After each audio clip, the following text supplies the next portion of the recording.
মুহাম্মাদুর রাসূলুল্লাহ।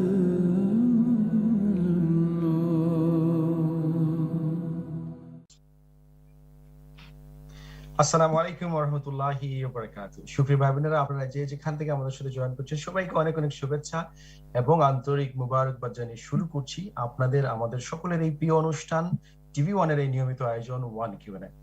আশা করছি আপনারা যে যেখানে যে অবস্থায় আছেন, যে অবস্থায় টিভি সিরিয়ালের সামনে হয়তো কেউ আছেন, কেউ হয়তো অনলাইনে দেখছেন, সোশ্যাল মিডিয়া প্ল্যাটফর্মে দেখছেন, যেখানেই যে অবস্থায় আছেন না কেন, আশা করছি এবং একই সাথে এই দোয়া করছি আল্লাহ রাব্বুল আলামিন আমাদের সবাইকে ভালো, সুস্থ, সুন্দর এবং নিরাপদ রেখেছেন। প্রিয় ভাই বোনেরা, আসুন এই দোয়ার মাধ্যমে আজকের অনুষ্ঠান শুরু করি এবং সর্বোপরি যে কথাটা সবসময় বলি, আল্লাহ রাব্বুল আলামিনের শুকরিয়া আদায়ের মাধ্যমে আজকের অনুষ্ঠান শুরু করি। তিনি এই যে আয়োজন আমরা আবার আপনাদের সামনে নিয়ে আসবার তৌফিক করে দিয়েছেন, এখানে বসে আমরা সকলে মিলে কিছু শিখবো, এই সুযোগটা আল্লাহ রাব্বুল আলামিন আমাদের জন্য করে দিয়েছেন, সেজন্য মন থেকে বলছি আলহামদুলিল্লাহ। প্রিয় ভাই বোনেরা, আপনারা যারা নিয়মিত দেখেন তাদেরকে নতুন করে তো বলবার কিছু নেই, আরেকটাবার স্মরণ করিয়ে দেয়া, এবং যারা আজকে নতুন আমাদের সাথে জয়েন করছেন তাদের সবাইকে বলি এই অনুষ্ঠান আপনাদের জন্য। যদি কোনো প্রশ্ন থাকে, কোনো প্রশ্ন, পরামর্শ, কোনো মন্তব্য, কোনো একটি বিষয় আপনারা আমাদের সাথে শেয়ার করতে চান, বিশেষত আমাদের শেখদের সাথে যদি আপনারা কোনো বিষয়ে একটা কনসালটেশন করতে চান, সাজেশন নিতে চান, কিংবা আমাদের কোনো সাজেশন দিতে চান, তাহলে এই সুযোগটা নেবেন। আপনারা ফোন করবেন স্টুডিও লাইনে 020351511764 এই নাম্বারে, ইমেল করবেন 1qa@tv1uk.com এই ইমেল অ্যাড্রেসে, এবং টুইটার মেসেজ @tv1uk। আর কথা বাড়াচ্ছি না, আসুন আজকের মেহমানকে স্বাগত জানাই এবং অনুষ্ঠান শুরু করি ইনশাআল্লাহ। আজ জেনে খুশি হবেন আমাদের সাথে আছেন প্রিয় ওস্তাদ শেখ আবুল হোসাইন খান। শুরুতে জানতে চাইবো তিনি কেমন আছেন। আসসালামু আলাইকুম শেখ। ওয়ালাইকুম আসসালাম ওয়া রাহমাতুল্লাহি ওয়া বারাকাতুহু।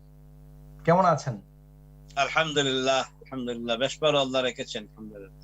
আলহামদুলিল্লাহ, আপনাকে পেয়ে খুবই ভালো লাগছে, কারণ জানি এই সামার হলিডে সময়েও আপনি ব্যস্ততার মাঝখানে আমাদের জন্য সময় করে দিয়েছেন। আল্লাহ রাব্বুল আলামিন কবুল করুন, এই দোয়া করছি শুরুতেই। এবং যেটা বরাবর করে থাকি শেখ, আমরা আপনার কাছ থেকে কিছু নসিহামূলক কিছু কথা দিয়ে আজকের অনুষ্ঠান শুরু করতে চাই, প্লিজ। আসসালামু আলাইকুম ওয়া রাহমাতুল্লাহি ওয়া বারাকাতুহু। বিসমিল্লাহির রহমানির রহিম। আলহামদুলিল্লাহ, আলহামদুলিল্লাহি রাব্বিল আলামিন। আসসালাতু ওয়াসসালামু আলা সাইয়্যিদিল মুরসালিন ওয়া আলা আলিহি ওয়া আসহাবিহি আজমাইন।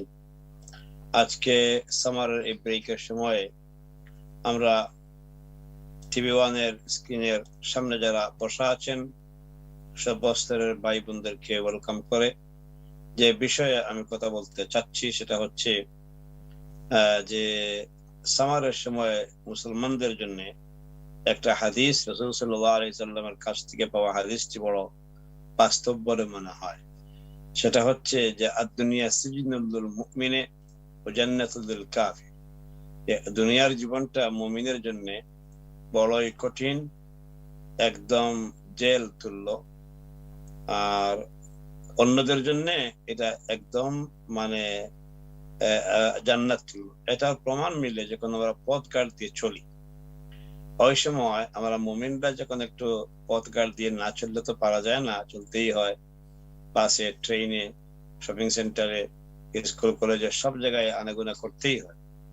আমাদের জন্য তো আলাদা কোনো রাস্তাঘাট নাই, সুতরাং সবার সাথে মিক্স হয়ে চলতে হয়। একদিক থেকে আমরা ইন্টিগ্রেটিং সোসাইটি হচ্ছি, আর আরেক দিক থেকে আমাদের ইমানি পরীক্ষা হয়। ইমানি পরীক্ষা হয় এই সেন্সে যে পথঘাট যখন চলি, তো এই সময় আমরা পুরুষরা যারা আছি, কত ধরনের মহিলাদের আমাদের চোখের সামনে আসে এবং আমাদের চোখ পড়ে যায়। আবার যারা মহিলা রয়েছেন, মুমিন মহিলা, ওনাদের সামনে তো সব সময় সামাদ বলে কোনো কথা নেই, সব সময় কত ধরনের কত পুরুষ আসে। ওই সময় আসলে আমরা কি করব এটা আমরা অনেকে হয়তো বুঝে উঠতে পারি না, কিন্তু আল্লাহ তাআলা কাছ থেকে আমরা দুটো জিনিস ইঙ্গিত পাই। একটা হচ্ছে যে প্রত্যেক মুমিনের জন্য পরীক্ষা হচ্ছে, যে আপনি যদি পুরুষ হন, আপনার সামনে যখন কোনো খোলামেলা মহিলা পড়ে, তখন আপনার ইমানি পরীক্ষা হচ্ছে। আর যদি মহিলা হন, তাইলে আপনার সামনে তো পুরুষরা আছে, অহরহ আছে সব জায়গায়। তাই এই সময় ইমানি পরীক্ষা হচ্ছে যে আপনার চোখে পড়তে পারে, কিন্তু আপনি কি করেন? আপনি কি খোলামেলা দেখে হাঁ করে তাকিয়ে থাকেন, এনজয় করেন, আপনার মনকে আপনি এন্টারটেনমেন্ট করেন, নাকি আপনি আল্লাহকে ভয় করেন? এটা হচ্ছে একটা বড় ধরনের পরীক্ষা। আর আর পরীক্ষার আরেকটা কারণ হচ্ছে যে আল্লাহ তাআলা এই ক্ষেত্রে যে নিয়ম কানুন দিয়েছেন, এই অনুশাসনটি কি আপনি মানেন কি মানেন না, এটাও আপনার জন্য একটা পরীক্ষা। আল্লাহ বলেছেন, قال أعوذ بالله من الشيطان الرجيم قل للمؤمنين يغضوا من أبصارهم ويحفظوا فروجهم ذلك أزكى لهم إن الله خبير بما يصنعون। আল্লাহ সুবহানাহু ওয়া তাআলা ইরশাদ করছেন সূরা আন-নূরের 30 নম্বর আয়াতে পুরুষদের জন্য, আর মহিলাদের জন্য 31 নম্বর আয়াত সূরা আন-নূর। তো 30 নম্বর আয়াতের মধ্যে আল্লাহ পুরুষদের জন্য কি কথা বললেন, যে ও নবী সাল্লাল্লাহু আলাইহি ওয়াসাল্লাম, আপনি আপনার উম্মতের পুরুষদেরকে জানাই দেন, তারা যেন যখন পথঘাট হাটে চলে তখন যেন তারা নিজেদের চোখের যে চাহনি এটাকে যেন কন্ট্রোল করে চলে, সংযত করে চলে, তারা যেন নিচু করে দেয়। যখন তাদের চোখের সামনে কোনো আপত্তিকর কোনো ব্যক্তি বা কোনো এই মহিলা অথবা কোনো ছবি, কোনো পণ্য আসবে, ওই সময় যেন তারা চোখটাকে নিম্নগামী করে চলে। এটা হচ্ছে পুরুষের জন্য। তিনি বললেন যালিকা আযকা লাকুম, আর যেন তারা নিজেদের পুরুষাঙ্গকে হেফাজত করে চলে, লজ্জাস্থানকে হেফাজত করে চলে। এর একটা হচ্ছে নিজের চোখকে কন্ট্রোল করা, একটা হচ্ছে লজ্জাস্থানকে হেফাজত করা, আর আরেকটি হচ্ছে কি যে যালিকা আযকা লাকুম, এটা তাদের জন্য খুবই ভালো কাজ। আর মুসলিম মহিলাদেরকে আপনি জানাই দেন, তারা যেন তাদেরও চোখকে অত্যন্ত সংযত করে চলে। সুবহানাল্লাহ। তাহলে চোখের যে চাহনি, এই চাহনি অত্যন্ত প্রখর, খুবই শক্তিশালী। এই চাহনির সামনে যখন কোনো জিনিস পড়ে তখন ক্যামেরা যেমন করে ফটো উঠায়, এমনি করে আমাদের চোখগুলা কিন্তু ফটো উঠিয়ে পাঠাই দেয়। কোথায় জানেননি? ফটো ক্লিনিং শপে পাঠাই দেয়। ক্লিনিং শপ হচ্ছে এই যে ব্রেইনের মধ্যে আছে নার্ভ, ওখানে পাঠাই দেয়। নার্ভে যখন এই ফটোগুলা পাঠায় তখন নার্ভ পট করে এইটাকে সংযোগে স্থাপন করে দেয়, ক্লিক মারে ব্লাডের মধ্যে, আর ব্লাড কিন্তু সারা শরীরে সার্কুলেট করে। এজন্য পট করে একটা পুরুষের বা একটা মহিলার রক্ত গরম হয়েছে, ঠিক না? মানে এটা হচ্ছে সেক্সুয়াল একটা সেন্স, এই জাতীয় একটা সমস্যা হয়ে যায়। কিন্তু আমরা অনেকে এই জিনিসটা কিন্তু টের পাই না যে এটা কিসের থেকে কি হয়ে গেল। আসলে আল্লাহ রাব্বুল আলামিন তো আমাদের বডিকে সৃষ্টি করেছে, এই জন্য কি দেখলে কার চোখে অ্যাট্রাকশন আসে এটা আল্লাহ ভালো করে জানেন। এই জন্য যিনি আমাদেরকে সৃষ্টি করেছেন, যিনি আমাদেরকে ভালো করে জানেন, তিনি নিজে হুকুম জারি করেছেন যে তোমরা যখন পথঘাট চলবা তোমাদের চোখে এগুলা আসবে না, এমন না, আসতে পরে তোমরা নিজেরা চোখ কানা করে ফেলো, এটা আল্লাহ বলেন নাই। পুরো অন্ধ হয়ে যাও, এটাও বলেন নাই। চোখ বন্ধ করে যা পথ চলো, এটাও বলেন নাই। বলছেন যে তুমি চোখের চাহনিটাকে একটু নিম্নগামী করে চলো। এই নিম্নগামী করার হুকুমটা যদি আমরা না মানি, তাহলে পরে সমাজের মধ্যে অহরহ অনেক দুর্ঘটনা তো অবশ্যই ঘটবে, সাথে সাথে কিন্তু অনেকগুলো সমস্যা হয়ে যাবে। এই জন্য আমাদের উচিত যে তাকওয়া অবলম্বন করে চলা। আজকে সামারের সময় এই টপিকটা আমি নিয়ে এসেছি। যদি আমাদের মা বোনেরা সুন্দর করে হিজাবি হয়ে চলেন, আমাদের জন্য কম ফিতনা হবে। আর যদি আমরা পুরুষরা আল্লাহকে ভয় করে চলি এবং আমাদের চাহনিকে আমরা সংযত করে রাখি, তাহলে আশা করা যায় ইনশাআল্লাহ আল্লাহকে ভয় করলে পরে আল্লাহ আমাদেরকে সাহায্য করবেন। ওমান ইয়াত্তাকিল্লাহ ইয়াজআল লাহু মাখরাজা, আল্লাহ বলেছেন যে ব্যক্তি আল্লাহকে ভয় করবে তার জন্য আল্লাহ পাক তার মুক্তির পথ বাতলে দিবেন, খুলে দিবেন। আল্লাহ সুবহানাহু ওয়া তাআলা আমাদের সবাইকে সামারের সময় হোক, উইন্টারের সময় হোক, এই নির্দেশনা মেনে চলার তৌফিক দান করুন। শুকরান। আল্লাহুম্মা আমিন। অনেক ধন্যবাদ শেখ, অত্যন্ত গুরুত্বপূর্ণ এবং সময়োপযোগী এই রিমাইন্ডার আমাদের সবাইকে দেওয়ার জন্য, আমাদের উদ্দেশ্যে এই কথাগুলো শেয়ার করার জন্য আপনার শুকরিয়া আদায় করছি। প্রিয় ভাই বোনেরা, আবারও একবার স্মরণ করিয়ে দিই, আপনারা দেখছেন ওয়ান কিউ এবং এখানে ফোন করবেন 0235151764 এই নাম্বারে। যদি ইউকেতে থাকেন, আপনারা যদি আমার সাথে কথা বলতে চান, অবশ্যই ইমেল করতে পারবেন oneq@tv1uk.com এই ইমেল অ্যাড্রেসে, এবং টুইটার মেসেজ @tv1uk। আমরা যখন ফোনের কথা বলছি, আমাদের প্রথম কলার লাইনে চলে এসেছেন, দেখি কে আছেন। আসসালামু আলাইকুম।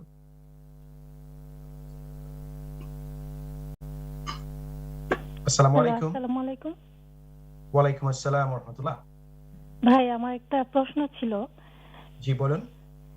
আমার বাসার কাছে যদি কোনো সুপার মার্কেটে কেউ আমি যদি কাজ করি, তাহলে কি ওই ওই জায়গায় আমি জোহর এবং আসরের জোহরের নামাজটা কি আমি ফরজ পড়লে আমার আদায় হবে, নাকি এর সাথে সুন্নত পড়তে হবে, 4 রাকাত সুন্নত?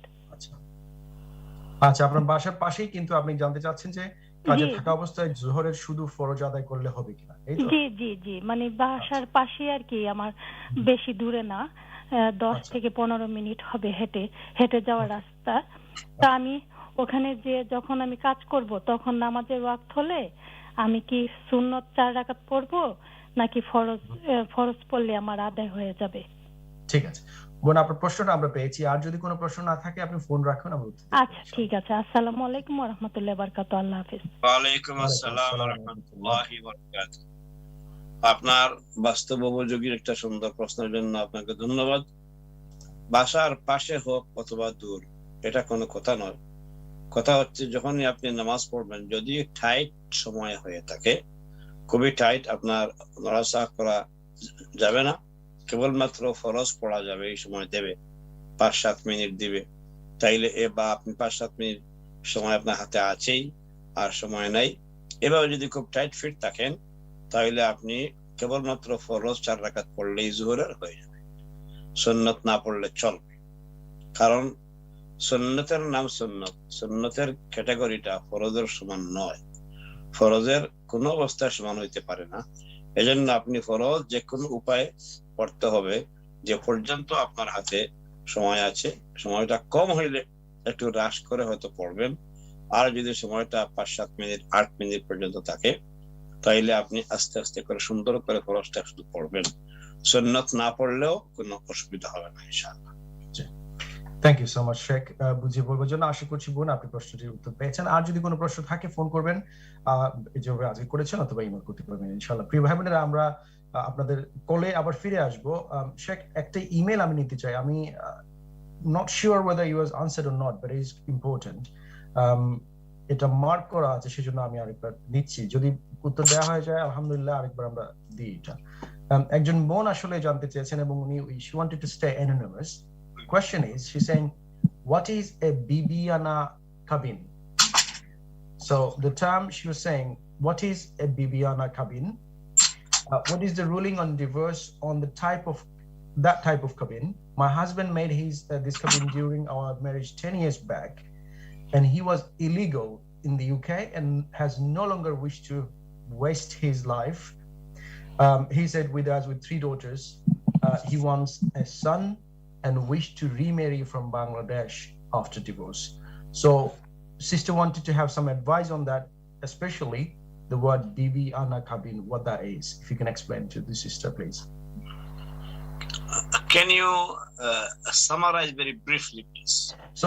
So basically what the sister is wanting to know, 10 years back, when they were marrying, the kabin type was bibi ana kabin.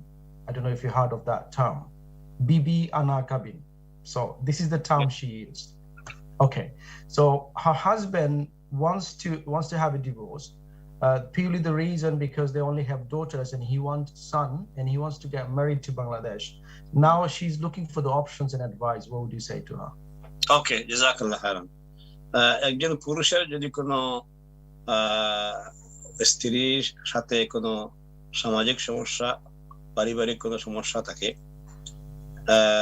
বা অন্য কোনো সমস্যা থাকে, তাইলে তার জন্য এই অপশনটা আছে, এমনিতেই খোলা আছে। ওই বিবিয়ানা কাবিন যেটা বলেছে, এই জাতীয় কাবিন হোক অথবা না হোক, এটা কোনো ম্যাটার না। যদি উনি চায় সেকেন্ড ম্যারেজ আর তার ওয়াইফকে রাজি করতে পারে, তাহলে এটা তো আরো ভালো কথা। কেমন, যদি সে বাংলাদেশে যায় আর একটা বিয়ে করতে চায়, তার জন্য এই সুযোগ কিন্তু শরীয়তে রয়েছে। আল্লাহ সুবহানাহু ওয়া তাআলা যেটাকে ওপেন করে রেখেছেন, এটাকে স্টপ করার তো আমরা কি? সেই জন্য উনি যদি চায়, তাহলে পরে ওনার জন্য অপশনটা খোলা আছে, যেহেতু আল্লাহ রাব্বুল আলামিন খুলে দিয়েছে। তো আমাদের কাছ থেকে পরামর্শ হবে 2টা। একটা হচ্ছে যে উত্তম হয়, যেহেতু এটা ওনার একার সমস্যা না, ওয়াইফেরও সমস্যা হইতে পারে, আমরা জানি না কেউ। যদি ক্লিনিক্যাল অ্যাডভাইস উনি নেন যে তার স্ত্রীর কোন অবস্থায় অন্য কোনো সন্তান ধারণের ক্ষমতা আর নাই, অথবা কোনো ছেলে সন্তান হবে না, আগামীতে কোনো চান্স নেই, এই জাতীয় কোনো ক্লিনিক্যাল সমস্যা দেখা দেয়, ফিজিক্যাল কোনো প্রবলেম থাকে, তাইলে ওনার জন্য অপশনটা খোলা আছে, নাম্বার 1। তবে উনি আলাপ করে যাওয়াটা ভালো, পরামর্শ করাটা ভালো। পরামর্শ করলে আল্লাহ তাআলা কাজের মধ্যে এবং ফ্যামিলির সম্পর্কের মধ্যে একটা বারাকা দিবে ইনশাআল্লাহ। Thank you so much. 2 নম্বর হচ্ছে যে উনি যদি যায়, ওনাকে এটা খেয়াল রাখতে হবে যে আল্লাহ তাআলা ছেলে দেওয়ার মালিক, সন্তান দেওয়ার মালিক। আর একটা বউ বিয়ে করলো, তারপরে ওই বউর ঘরেও যদি পরে শুধু মেয়ে হয়, কিচ্ছু করার থাকবে না। তাইলে বুঝতে হবে যে আল্লাহ তাআলা সন্তান দেওয়ার মালিক, এবং ওখানে যে ছেলে হবে তারও তো কোনো গ্যারান্টি নাই। এক্স্যাক্টলি এটাই বলতেছি, যেহেতু কোনো গ্যারান্টি নাই, অতএব উনি যদি মেয়ে পায় তাইলে ওই বউকে আবার ছাড়তে পারবে না। এটা তার জন্য গুনাহ কবিরা। কারণ হচ্ছে যে তাকদীরের মালিক আল্লাহ, উনি ট্রাই করেছেন ছেলে পাওয়ার জন্য, কিন্তু আল্লাহ তাআলা ওনাকে দিবেন না। এমনও হইতে পারে যে সেকেন্ড ওয়াইফের ঘরে কোনো সন্তানই হয় না, ঠিক না? এই জন্য সম্পূর্ণ আল্লাহ তাআলার উপর নির্ভরশীল হয়ে তার প্রথম বউয়ের সাথে আলাপ করে পরামর্শ করে যদি করেন, আশা করা যায় আল্লাহ তাআলা একটা door খুলে দিবেন ইনশাআল্লাহ। শুকরান। Inshallah. Thank you so much, Sheikh. I hope, sister, we have answered your question. If you have any further question or wants further clarifications, please do email us as you did, or you can call us if that's a preferred option for you, if that's convenient for you. Let's move on to our next caller now. And just before that, I would like to remind you one more time, the line is open, 020351511764. This is the number you need to dial.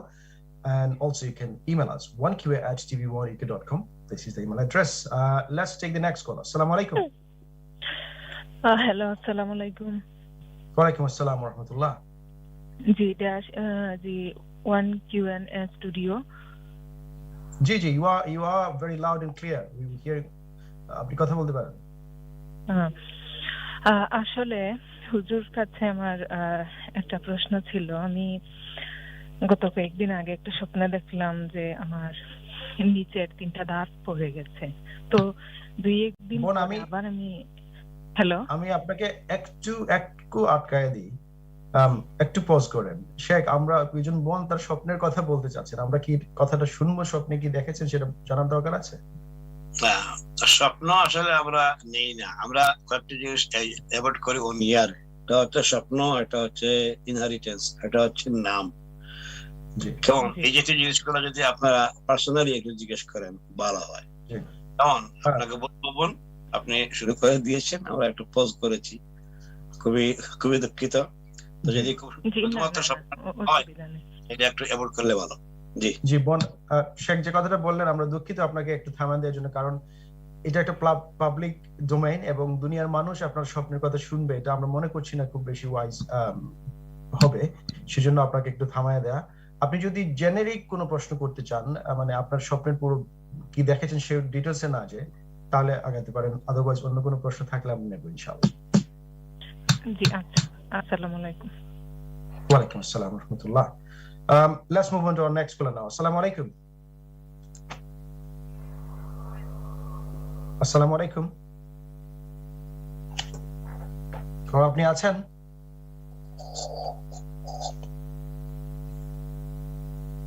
Okay. Let's move on to the emails, Sheikh. It is an email from a sister, I believe.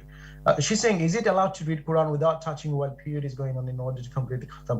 So children are doing so as their madrasa's teacher. Okay, this question is very important and a common question, Sheikh. So while our sisters and mothers are in their menses, if they are touching Quran just purely for the reason that they want to learn, they are learning, or maybe they're reciting, how do they go about doing it? First question is it allowed? Secondly, if it is allowed, how do they go about doing it? In their men's time, is it? Yes. Okay, so our girls, mashallah, they are very, very interested to read the Quran or recite the Quran and learn the Quran. So learning is okay while they are in men's time. Then they should go to their class, their madrasa or their ustad or ustada. When they go to the class, then if it is they are during their men's time, then they can go and they can read without touching physically. Means they can use their gloves. Okay. It's easy to inshallah use the gloves, and then inshallah they can without touching physically Quran, then they can inshallah read Quran, no problem. And reading is not only to get reward, they are reading only to learn, isn't it? Yes. So learning purpose it is allowed, but not only tilawa purpose it is not allowed. Okay, that's why moms should be reasonable to understand when your child, your girls are in men's time, then you can tell them this masala very clearly that girls are allowed to learn while they are in men's time, no problem, they can go to class. But when they are at home, then moms should not push them to read and recite at home only for thawab. Thank you so much. Thawab can get when they are, mashallah, pure. Inshallah. Thank you. Thank you so much, Sheikh. Beautifully explained. I hope, sister, we have answered your question. GBS is a very due time for a first break. Basically, this is the only break we take, and we will be coming back very shortly, inshallah. Please stay tuned. Assalamu alaikum. Wa alaikum assalam wa rahmatullahi wa barakatuh.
আসসালামু আলাইকুম ওয়া রাহমাতুল্লাহি ওয়া বারাকাতুহু। সুপ্রিয় ভাই বোনেরা, আবারও আপনাদের সবাইকে স্বাগত জানাচ্ছি আমাদের এই নিয়মিত আয়োজনে।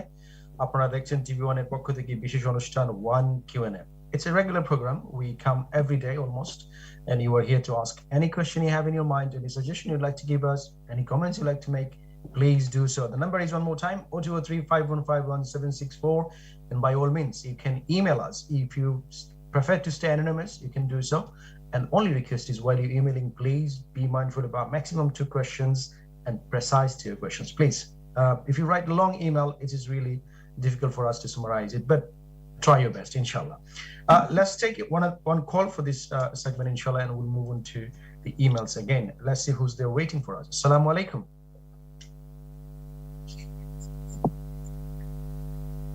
Assalamu alaikum. কারো আপনি আছেন? Hello. Assalamualaikum. Walaikum assalam wa rahmatullah. Hello. I have a question about permissible jobs. Yes, please go ahead. I was just wondering if it's permissible to work in a life insurance company. Okay. My question is, brother, is it a Sharia compliant company or a conventional insurance company? It's conventional in the UK. Okay.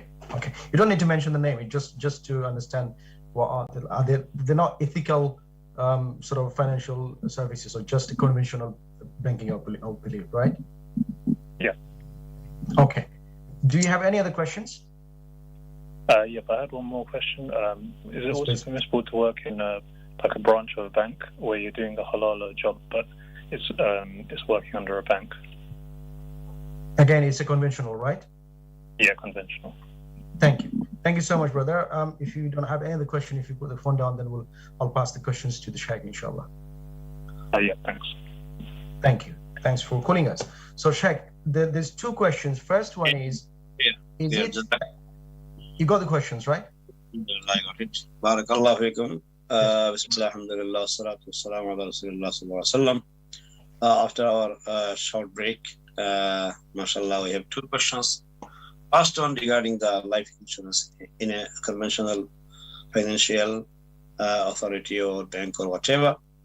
So, look, my dear brothers, our life is already secured and already insured by Allah subhanahu wa ta'ala. Yes. Because Allah subhanahu wa ta'ala, when He, mashallah, given us life, then He ensured how many days or how many years we will be alive, we will be survived. Everything is secured by Allah subhanahu wa ta'ala. So after that, those people are spending their life, and then also they are making some reservation, or they are making some what you call this very legal, some matters they are making for their life. It is called ensuring their life to survive, to be survived, and then to continue. So in that light, Allah subhanahu wa ta'ala says, Ya ayyuhalladhina amanu kulu min at-tayyibati wa'malu salihah. Means, oh people of belief, you have to do your everything halal, eat halal, drink halal, earn halal, everything you have to do halal, because you will be asked by Allah subhanahu wa ta'ala on the day of judgment. So according to that verse, we are not allowed to do any conventional life insurance or anything, and also we are not allowed to work in a bank where the basis of bank is mainly based on interest. Okay.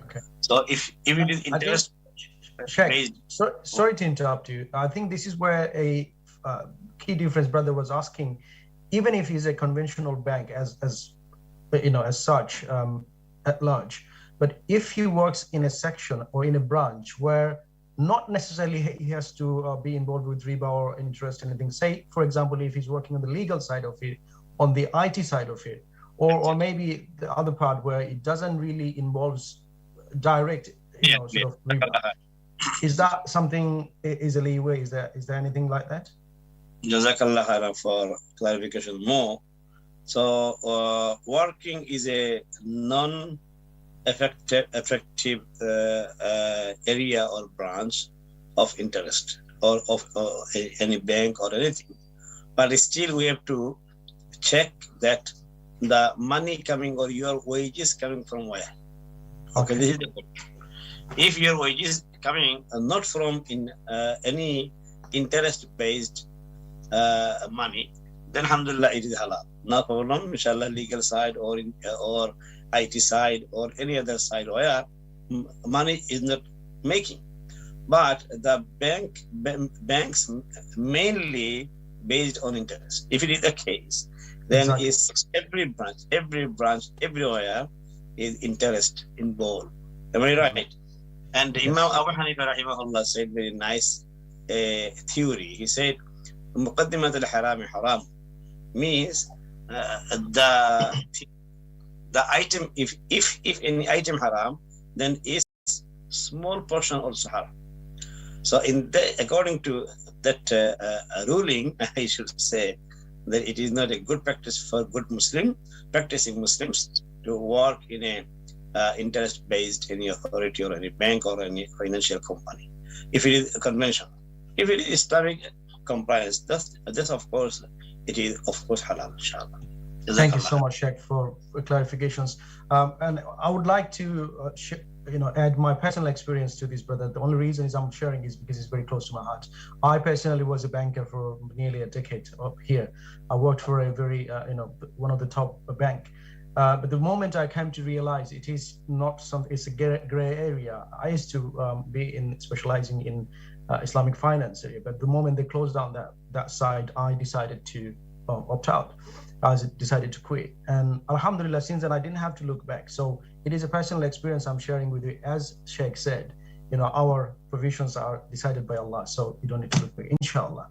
But I'm sure you will take advice from Sheikh and take actions accordingly, inshallah. I hope we satisfied your question. If not, please do call in as you did today, or maybe you can email us alternatively.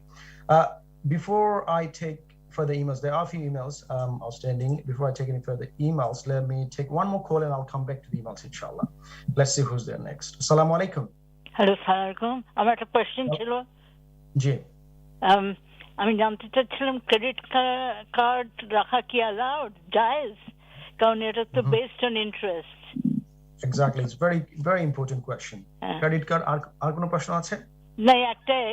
এবং আমি যা শুনেছি যারা interest নেয় তারা it's a war with Allah and his prophet. সুতরাং আমার যে কার্ড ছিল সব আমি কেটে বিনে ফেলে দিয়েছি এবং আমার খুব কষ্ট হয়, কিন্তু কষ্ট করে ব্যাংকে হেঁটে যাই, আমি গিয়ে ওখানে ডাইরেক্ট ক্যাশ নিয়ে আর ডাইরেক্ট ইয়ে করি। কিন্তু এটা কি অ্যালাউড ক্রেডিট কার্ড রাখা? আচ্ছা, ঠিক আছে, আমি প্রশ্নটা শেখকে দিচ্ছি, উনি উত্তর দিবেন। Thank you, জাযাকাল্লাহ। বারাকাল্লাহ ফিক। প্লিজ শেখ। জাযাকাল্লাহ খাইরান সিস্টার, আপনি যে ক্রেডিট কার্ডটা একদম ব্যাংকে চুরে তারপরে বিন করে ফেলেছেন, তারপরে তো আবার প্রশ্ন করছেন কেন? আপনার প্রশ্নটা আসলে উত্তর জানা আছে, কিন্তু আপনি কনফার্ম করতে চাচ্ছেন। জাযাকাল্লাহ খাইরান, থ্যাংক ইউ। আপনি যে আসছেন, কষ্ট করে ফোন করছেন আমাদেরকে, এই জন্য আপনাকে মোবারকবাদ জানাই, সাধুবাদ জানাই যে আপনি আল্লাহকে ভয় করেন। আপনি আল্লাহকে ভয় করেন, এই জন্য এই বয়সে কষ্ট করে, আমরা আপনার আওয়াজ থেকে টের পাইছি আপনি একটু বয়স্ক মানুষ। এই বয়সে কষ্ট করে হেঁটে হেঁটে আপনি ব্যাংকে গিয়ে ক্যাশ উঠান, ক্যাশ খরচ করেন, এটাই উত্তম। আল্লাহ তাআলা আপনার ব্যাংক কার্ড গুলো নষ্ট করার জন্য আল্লাহ তাআলা আপনাকে স্পেশাল রিওয়ার্ড দিবেন ইনশাআল্লাহ।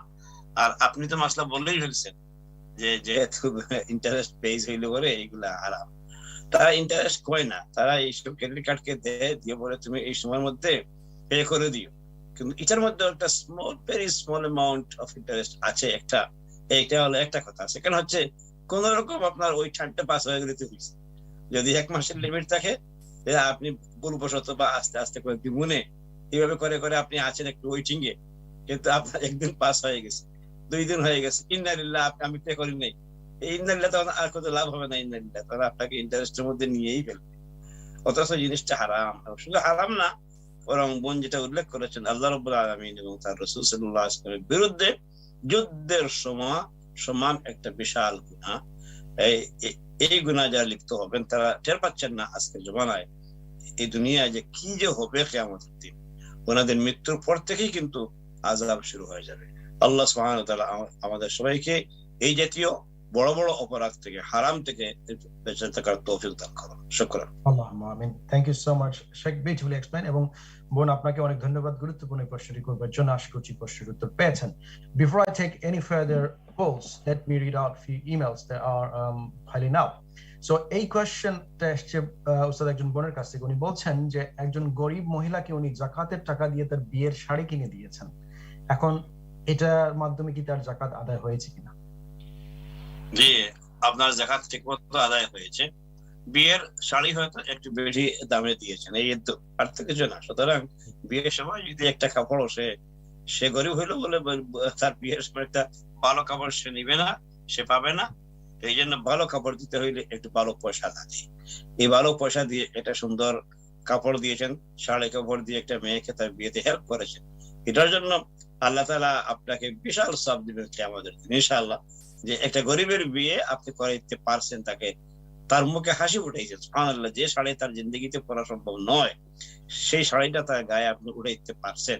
এটা আল্লাহ তাআলা আপনাকে যে ধন সম্পদ দিয়েছেন তার প্রতি আল্লাহ স্পেশাল বারাকা দিবেন। শুধু সব না, আপনার ধন সম্পদের মধ্যে ইনশাআল্লাহ বারাকা হবে। আল্লাহ তাআলা আপনার হায়াতের মধ্যে বারাকা দিবেন ইনশাআল্লাহ। জাযাকাল্লাহ খায়র। ইনশাআল্লাহ। বারাকাল্লাহু ফিক শেখ, সুন্দর করে বুঝিয়ে বলবার জন্য। আশা করছি বোন আপনার প্রশ্নের উত্তর পেয়েছেন। Let's move on to our next caller now. আসসালামু আলাইকুম। Okay, please do try again. Meanwhile, let me try reading out another email.